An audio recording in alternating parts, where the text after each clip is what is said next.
sebaiknya kalau Muhammad itu dipenjara. Iblis menimpali, kalau dipenjara ya nanti anak buahnya yang di luar itu bisa menyerang kita, menyerbu kita, membunuh kita. Oh iya ya. Yang lain usul, bagaimana kalau Muhammad diusir dari Mekah?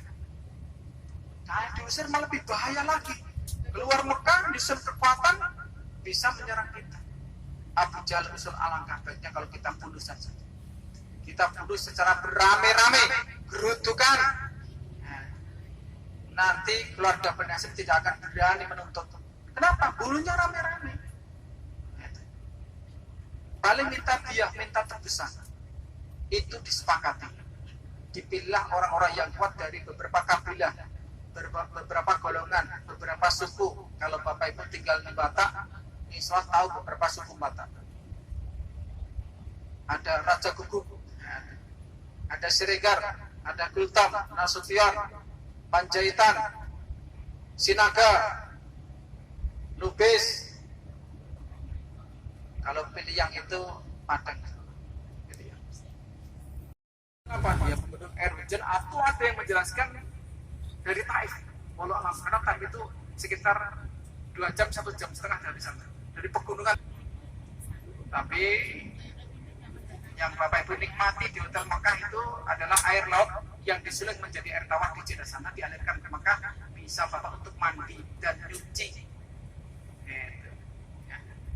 Dan bisa untuk diminum, yang kita minum itu juga penyulingan, bukan air sumur. Kalau sumur kadang-kadang asin. Nah, kemudian sebelah kanan ada luha berwarna terong, batas Musdalifah depan. Sebelah kiri stasiun kereta api Musdalifah. Lah, kita sebelah kanan kita ini tempat ingat pada Allah. Sebelah kanan kita adalah Musdalifah.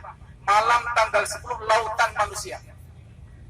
Sebelah kanan lautan manusia. Kenapa? Ini tempat jalan kaki, bis nggak ada. Bis lewat situ tanpa polisi. Nggak ada bis di situ. Bisnya di sebelahnya lagi sana.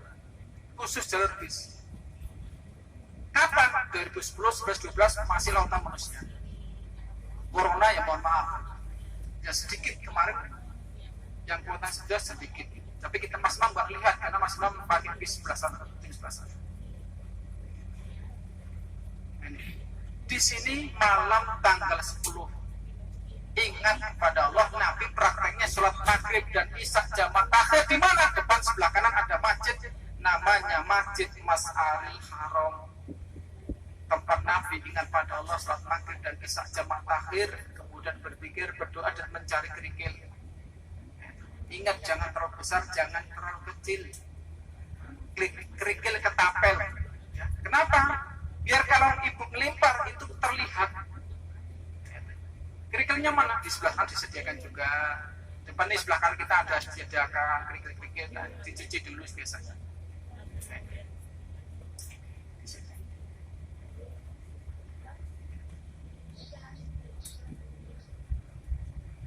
Baik Bapak Ibu, depan kita sebelah kanan ini namanya daerah Mina yang baru. Bahasa Arabnya Mina Jadid. Tenda-tenda ini dibangun di kawasan Musdalifah sebenarnya dengan ijma ulama, karena Mina tidak mencukupi untuk jemaah haji, maka Mina diperlebar ke Musdalifah, maka dikatakan Mina Jadid. Tenda Mina permanen dan anti api.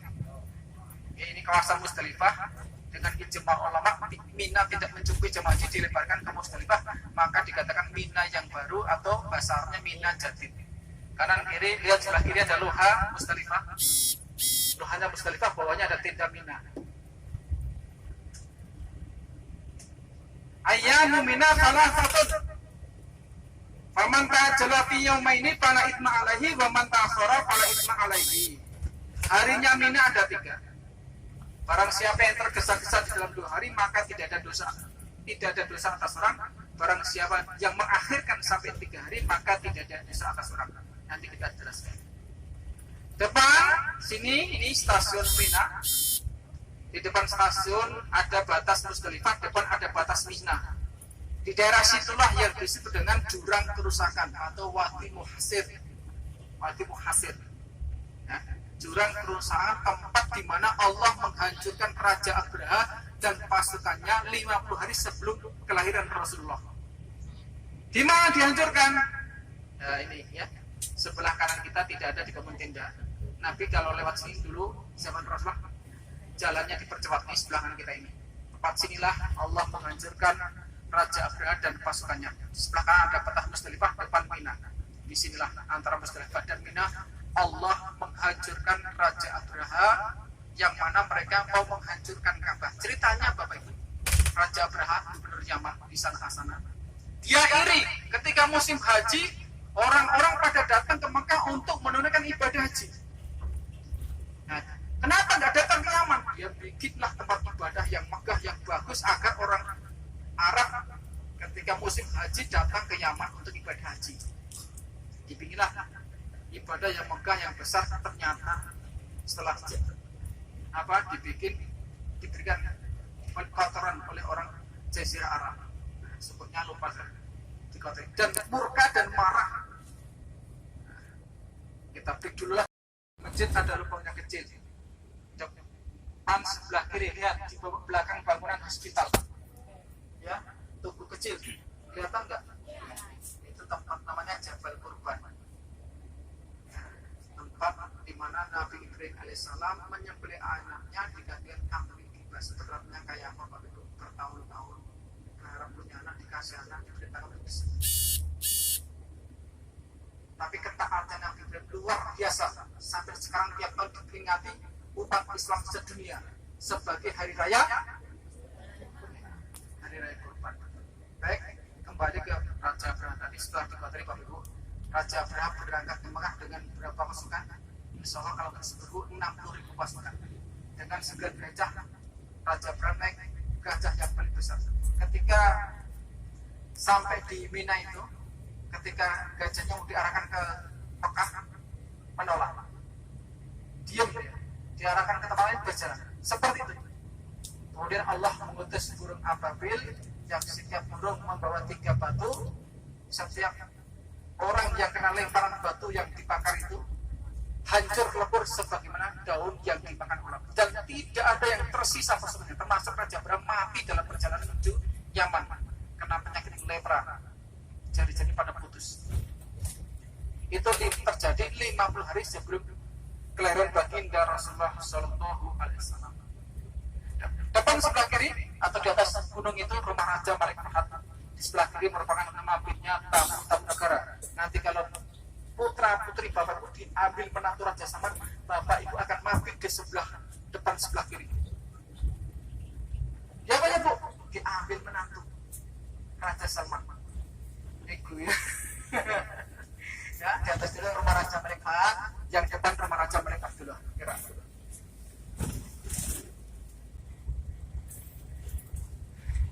Kemudian tenda-tenda di Mina permanen dan anti api, tidak bongkar pasang, beda dengan di Arafah.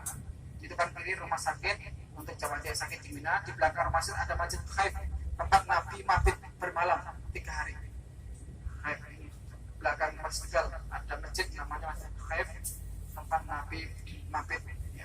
Kemudian di sebelah kiri depan seperti bangunan parkir, disitulah tempat jemaah haji melempar ula, wusto, akobah. Tanggal 10 yang dilempar 1 tugu, 11, 12, 3 tugu. Di sebelah kiri ada atas bangunan ada payung, itu berarti bawahnya payung itu tugu ula. Sebelah kiri seperti bangunan parkir, yang melingkar itu eskalator, tangga naik. Bapak Ibu tergantung melemparnya. Kalau melemparnya lewat seng sebelah kanan, ini ada seng. Kalau Bapak Ibu lewatnya bawah seng ini, bisa melempar lantai dasar, lantai 1. Ini sebelah kanan ada seng ini. Ini jalan dari Musdalifah. Nah, itu. Bisa lantai dasar, lantai 1. Kalau reguler melemparnya di lantai antara lantai 3 dan 4. Yang dari Al-Jazeera bisa melempar paling atas. Atas berarti atapnya payung itu. Lihat sebelah kiri ada payung, di atas bangunan itu tugu ulah. Wusto sebelah kirinya nggak kelihatan. Kirinya lagi Aqabah. Lurus ke sana Mekah. Lurus ke sana hotel kita. Kemudian apartemen di sebelah kiri depan. Bawahnya itu untuk Haji Plus. Untuk Haji Plus Asia Tenggara. Haji Plus. Haji reguler di balik gunung depan sebelah kanan. Di balik gunung Asia Tenggara. Ini ada gunung, belakang gunung itu tendanya Asia Tenggara. Depan sebelah kanan ada angka 2 tragedi Mina tahun 90 yang mana terowongan cuma satu, mati lampu, orang yang berangkat dan pulang bertabrakan, kehabisan oksigen mati. Ternyata setelah hidup lampunya, banyak orang bisa yang meninggal. Terus apartemen untuk siapa? Untuk jamaah haji yang mampu menyewa. Timur Tengah. Indonesia ada nggak? Ya nggak tahu. Atau Eropa yang mampu menyewa. Kemudian menurut ceritanya atas usulan Presiden Soeharto, semua terowongan dibikin sepasang, sehingga orang yang berangkat, orang yang pulang sudah berbeda jalan, berbeda jalur. Sekarang sudah berbeda jalur, Bu. Reguler pun sudah berbeda jalur. Mana jalannya reguler depan ini? Ada jembatan itu. Dari terowongan sana sampai ke sana sudah beda jalur. Dan sekarang ya sesuai waktu, ya maktab beda waktunya. Maktab ini, tenda ini melemparnya habis subuh, tenda ini melemparnya duha. Seperti itu, ada petugasnya. Jangan tidur, nanti nggak tahu tendanya Asia Tenggara. Bagi yang reguler, kecuali yang bus dekat dengan tempat melempar atau bawah apartemen tadi. Ya. Yang dekat dengan tempat melempar itu tenda 111, 112, 13, 14, 15, 16. Yang paling dekat dengan nekal tempat melempar 111. Mas Imam pernah nggak? Pernah. Ya beda perjuangannya dengan yang jauh. Diingatkan tadi ya, lebih banyak pahalanya. Jadi tenda reguler menuju melempar berapa? 1 kilo. Dekat kan? Lebihnya 7 kilo. 7 kilo dekat, masih jauh tidak Jakarta. Ya. Apalagi dengan gembira, dengan senang, barang-barang itu nggak terasa. Kecuali yang ibu-ibu yang sudah lemah nakal, disuruh duduk malah ikut, naik semaput terobotnya.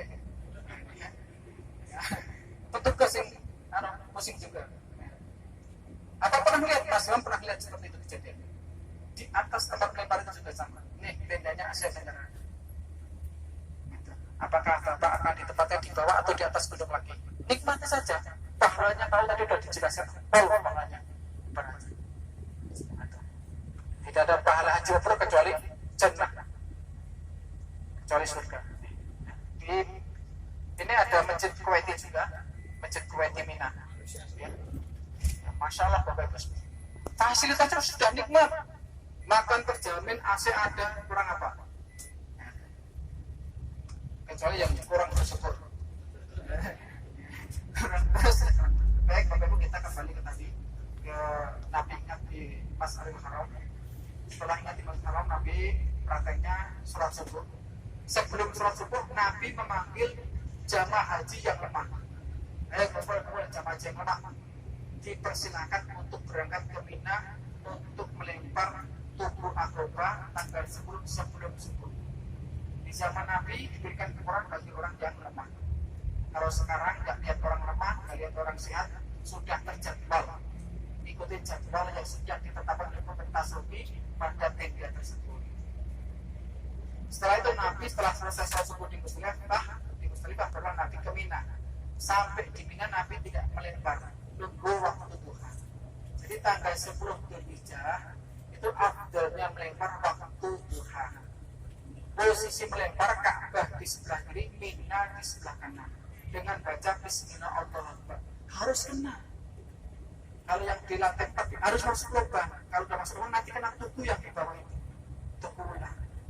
Sah melemparnya, menghapus dosa besar yang merusak pahalanya. Ingat-ingat pahalanya. Menghapus dosa besar yang merusak. Setelah melempar Nabi prakteknya cukur. Kemudian lukar ganti pakaian biasa. Kemudian baru ke Mekah melaksanakan ibadah tawaf ibadah digandeng sa'i haji. Selesai sudah merangkap ibadah hajinya, semua larangan dilarang sudah boleh dilakukan.